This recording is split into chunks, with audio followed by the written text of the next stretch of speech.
si on veut vraiment faire quelque chose, et si c'est vraiment ce qu'on doit faire, ben faut y aller.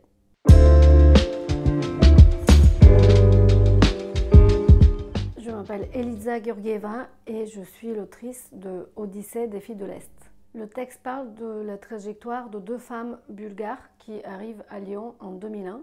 Il y a l'une qui est étudiante en cinéma, très naïve et qui vient avec une mission qui est de réussir en France. Et l'autre, elle n'a pas la chance d'être naïve puisqu'elle est obligée de se prostituer. Le roman raconte un peu comment ces deux trajectoires vont se croiser et comment ces deux femmes vont trouver une voie vers l'émancipation.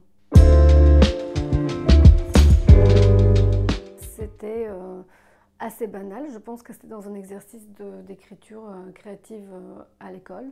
Et on nous demandait de raconter nos vacances. Et c'était, je pense, là un premier geste d'écriture vers la fiction que j'avais fait, puisque je vais raconter des histoires avec des monstres sous-marins qu'on n'avait pas réellement croisés.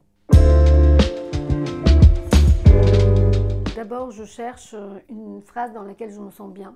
Et souvent, forcément, ça correspond à quelque chose qui a traversé ma vie. Donc après, il y a forcément un sujet auquel je tiens très fort. Donc quand j'arrive à trouver comment concilier ces deux choses, je suis sur la bonne voie. Je fais aussi du cinéma documentaire et donc quand je n'arrive plus à débloquer un moment, soit je me remets à un autre projet, soit je vais au cinéma. Ça m'aide beaucoup à prendre de la distance et souvent finalement je trouve des solutions quand j'écoute d'autres récits, quand je vois d'autres images. C'est un peu la méthode que je peux trouver.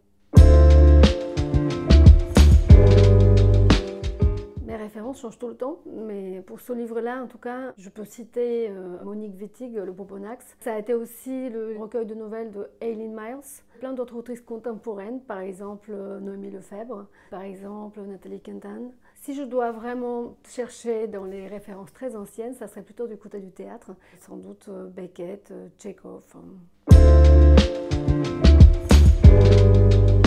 Une mode de vie, où c'est un monde dans lequel je vis. C'est ce qui donne aussi un sens, forcément, à cette vie, une direction.